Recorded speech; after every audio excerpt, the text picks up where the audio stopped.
It started to rain as we headed back to camp. I pulled on my rain poncho and pulled the hood up so my hearing aids wouldn't get wet, but my jeans and shoes got soaked by the time we reached our cabins. Everyone got soaked. It was fun though. We had a wet sock fight in the cabin. Since it rained for the rest of the day, we spent most of the afternoon goofing off in the rec room. They had a ping pong table and old-style arcade games like Pac-Man and Missile Command that we played until dinner time. Luckily, by then, it had stopped raining, so we got to have a real campfire cookout. The log benches around the campfire were still a little damp, but we threw our jackets over them and hung out by the fire, toasting s'mores and eating the best roasted hot dogs I have ever tasted. Mom was right about the mosquitoes. There were tons of them. But luckily I had spritzed myself before I left the cabin, and I wasn't eaten alive like some of the other kids were. I loved hanging out by the campfire after dark. I loved the way bits of fire dust would float up and disappear into the night air, and how the fire lit up people's faces. I loved the sound the fire made too, and how the woods were so dark that you couldn't see anything around you, and you'd look up and see a billion stars in the sky. The sky doesn't look like that in North River Heights. I've seen it look like that in Montauk, though, like someone sprinkled salt on a shiny black table. I was so tired when I got back to the cabin that I didn't need to pull out the book to read. I fell asleep almost as fast as my head hit the pillow, and maybe I dreamed about the stars. I don't know. The fairgrounds. The next day was just as great as the first day. We went horseback riding in the morning, and in the afternoon we rappelled up some ginormous trees with the help of the nature guides. By the time we got back to the cabins for dinner, we were all really tired again. After dinner, they told us we had an hour to rest, and then we were going to take a 15-minute bus ride to the fairgrounds for an outdoor movie night.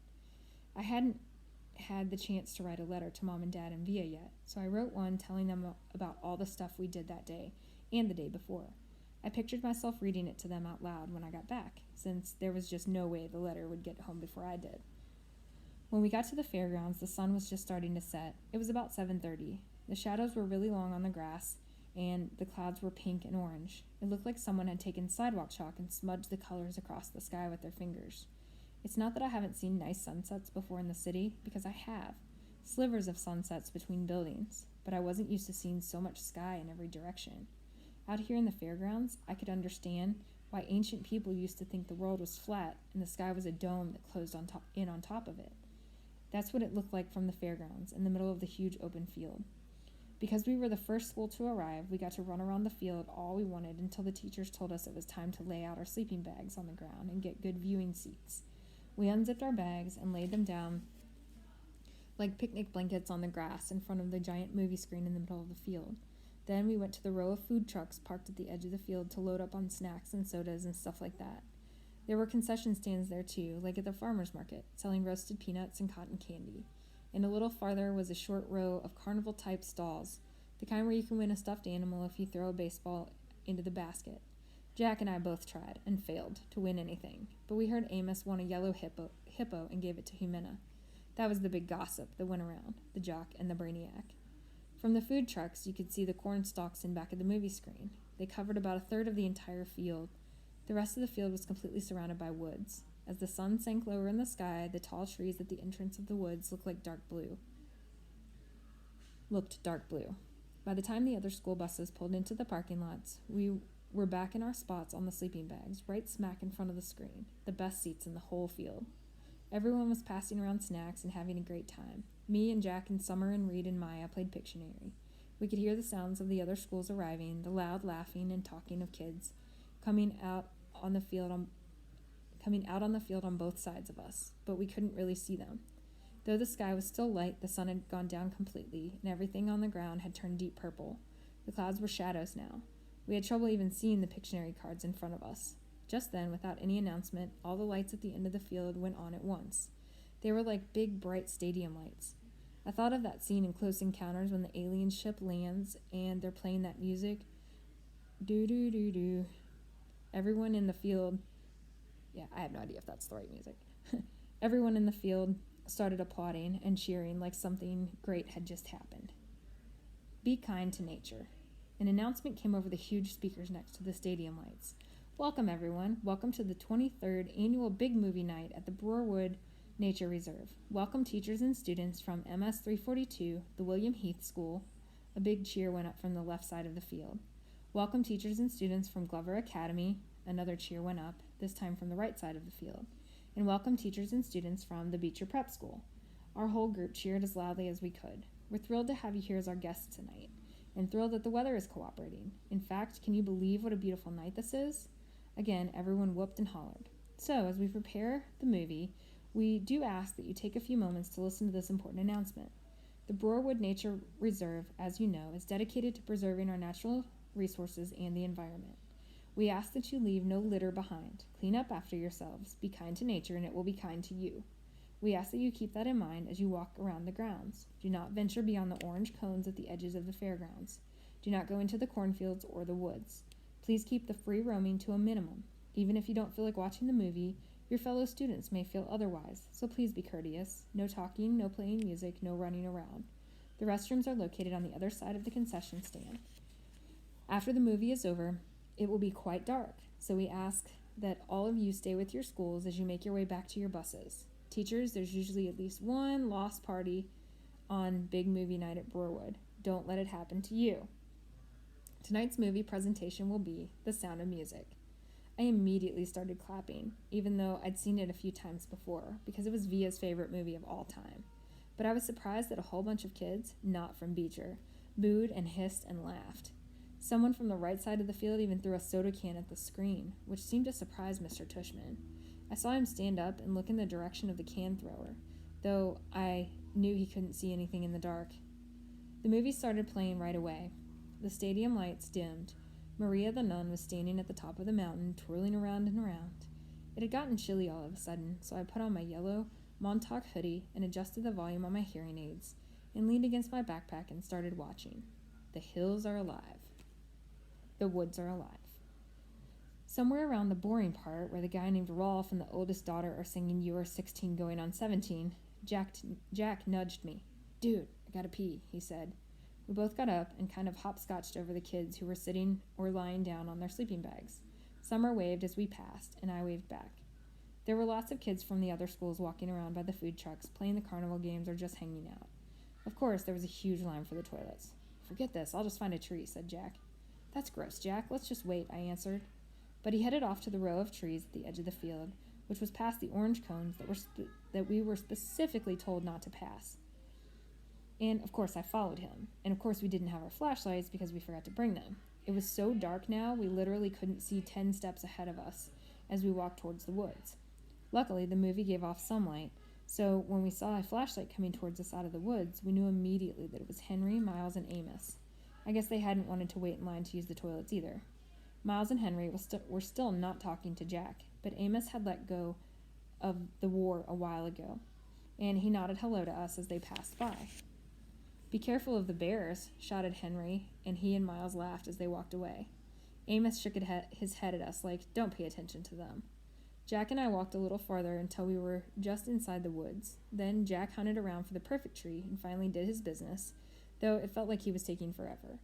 The woods were loud with strange sounds and chirps and croaks, like a wall of noise coming out of the trees. Then we started hearing loud snaps not far from us, almost like cap gun pops that definitely weren't insect noises. And far away, like in another world, we could hear raindrops on roses and whiskers on kittens. Ah, that's much better, said Jack, zipping up. Now I have to pee, I said, which I did on the nearest tree. No way I was going farther in like Jack did. Do you smell that? Like firecrackers, he said, coming over to me. Oh, yeah, that's what it is, I answered, zipping up. Weird. Let's go. Alien. We headed back the way we came in the direction of the giant screen. That's when we walked straight into a group of kids we didn't know. They'd just come out of the woods doing stuff I'm sure they didn't want their teachers to know about. I could smell the smoke now, the smell of both firecrackers and cigarettes. They pointed a flashlight at us. There were 6 of them, 4 boys and 2 girls. They looked like they were in the 7th grade. What school are you from? One of the boys called out. Beecher Prep? Jack started to answer when all of a sudden one of the girls started screaming. Oh my God, she shrieked, holding her hands over her eyes like she was crying. I figured that maybe a huge bug had just flown onto her face or something. No way, one of the boys cried out, and he started flicking his hands in the air like he had just touched something hot. And then he covered his mouth. No freaking way, man, no freaking way. All of them started half laughing and half covering their eyes now, pushing each other and cursing loudly. What is that? Said the kid who was pointing the flashlight at us. And it was only then that I realized that the flashlight was pointed right at my face, and what they were talking about, screaming about, was me. "Let's get out of here," Jack said to me quietly, and he pulled me up by the sweatshirt sleeve and started walking away from them. Wait, yelled the guy with the flashlight, cutting us off. He pointed the flashlight right in my face again, and now he was only about 5 feet away. Oh man, he said, shaking his head, his mouth wide open. "What happened to your face?" "Stop it, Eddie," said one of the girls. I didn't know we were watching Lord of the Rings tonight," he said. "Look, guys, it's Gollum." This made his friends hysterical. Again, we tried to walk away from them, and again the kid named Eddie cut us off. He was at least a head taller than Jack. He was about a head taller than me, so the guy looked huge to me. "No, man, it's alien," said one of the other kids. No, man, it's an orc," laughed Eddie, pointing the flashlight at my face again. This time he was right in front of us. "Leave him alone, okay?" said Jack, pushing the hand holding the flashlight away. "Make me," answered Eddie, pointing the flashlight in Jack's face now. "What's your problem, dude?" said Jack. "Your boyfriend's my problem." "Jack, let's just go," I said, pulling him up by the arm. "Oh, man, it talks," screamed Eddie, shining the flashlight in my face again. Then one of the other guys threw a firecracker at our feet. Jack tried to push past Eddie, but Eddie shoved his hands into Jack's shoulders and pushed him hard, which made Jack fall backward. "Eddie!" screamed one of the girls. "Look," I said, stepping in front of Jack and holding my hands up in the air like a traffic cop. "We're a lot smaller than you guys." "Are you talking to me, Freddy Krueger? I didn't think you want to mess with me, you ugly freak," said Eddie. And this was the point where I knew I should just run away as fast as I could, but Jack was still on the ground, and I wasn't about to leave him. "Yo, dude," said a new voice behind us. "What's up, man?" Eddie spun around and pointed his flashlight toward the voice. For a second, I couldn't believe who it was. "Leave him alone, dude," said Amos, with Miles and Henry right behind him. "Says who?" said one of the guys with Eddie. "Just leave him alone, dude," Amos repeated calmly. "Are you a freak too?" said Eddie. "They're all a bunch of freaks," said one of his friends. Amos didn't answer then, but looked at us. "Come on, guys, let's go. Mr. Tushman's waiting for us." I knew that was a lie, but I helped Jack get up, and we started walking over to Amos. Then out of the blue, the Eddie guy grabbed my hood as I passed him, yanking it really hard, so I was pulled backward and fell flat on my back. It was a hard fall, and I hurt my elbow pretty bad on a rock. I couldn't really see what happened afterward, except that Amos rammed into the Eddie guy like a monster truck, and they both fell down to the ground next to me. Everything got really crazy after that. Someone pulled me up by my sleeve and yelled, "Run," and someone else screamed, "Get 'em," at the same time. And for a few seconds, I actually had two people pulling the sleeves of my sweatshirt in opposite directions. I heard them both cursing, until my sweatshirt ripped, and the first guy yanked me by my arm and started pulling me behind him as we ran, which I did as fast as I could. I could hear the footsteps just behind us, chasing us, and voices shouting and girls screaming, but it was so dark I didn't know whose voices they were, only that everything felt like we were underwater.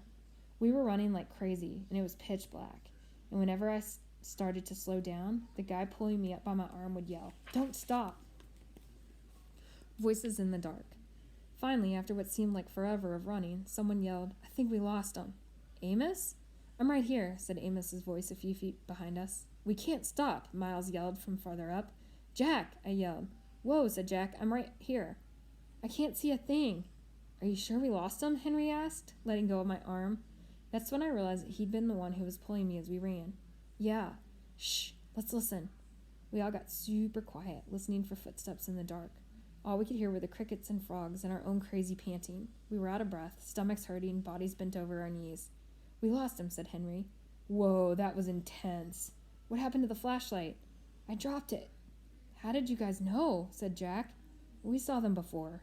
They look like jerks." "You just rammed into him," I said to Amos. "I know, right?" laughed Amos. "He didn't even see it coming," said Miles. "He was like, 'Are you a freak too?' And we were like, 'Bam!' said Jack. "Bam!" said Amos, throwing a fake punch in the air. But after I tackled him, I was like, "Run, Amos, you schmuck! He's 10 times bigger than you!" And I got up and started running as fast as I could. We all started laughing. I grabbed Augie and I was like, "Run!" said Henry. "I didn't even know it was you pulling me," I answered. "That was wild," said Amos, shaking his head. "Totally wild." "Your lip is bleeding, dude."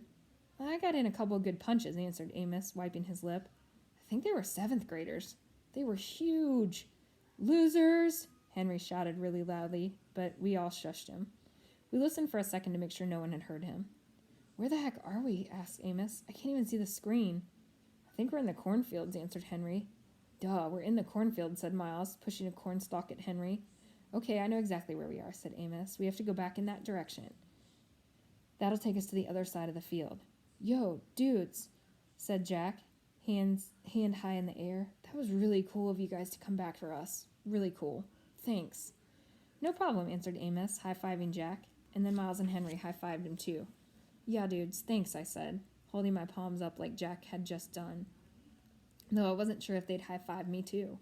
Amos looked at me and nodded. It was cool how you stood your ground, little dude, he said, high-fiving me. Yeah, Augie, said Miles, high-fiving me too. You were like, we're littler than you guys. I didn't know what else to say, I laughed. Very cool, said Henry, and he high-fived me too. Sorry I ripped your sweatshirt. I looked down and my sweatshirt was completely torn down the middle. One sleeve was ripped off, and the other was so stretched out it was hanging down to my knees. Hey, your elbow's bleeding, said Jack. Yeah, I shrugged. It was starting to hurt a lot. You okay? Said Jack, seeing my face. I nodded. Suddenly, I felt like crying, and I was trying really hard not to do that. Wait, your hearing aids are gone, said Jack. What? I yelled, touching my ears. The hearing aid band was definitely gone. That's why I felt like I was underwater. Oh no, I said, and that's when I couldn't hold it in anymore. Everything that had just happened kind of hit me, and I couldn't help it. I started to cry, like big crying, what Mom would call the waterworks. I was so embarrassed I hid my face in my arm, but I couldn't stop the tears from coming. The guys were really nice to me, though. They patted me on the back. You're okay, dude. It's okay, they said. You're one brave little dude. You know that, said Amos, putting his arm around my shoulders. And when I kept on crying, he put both his arms around me like my dad would have done and let me cry.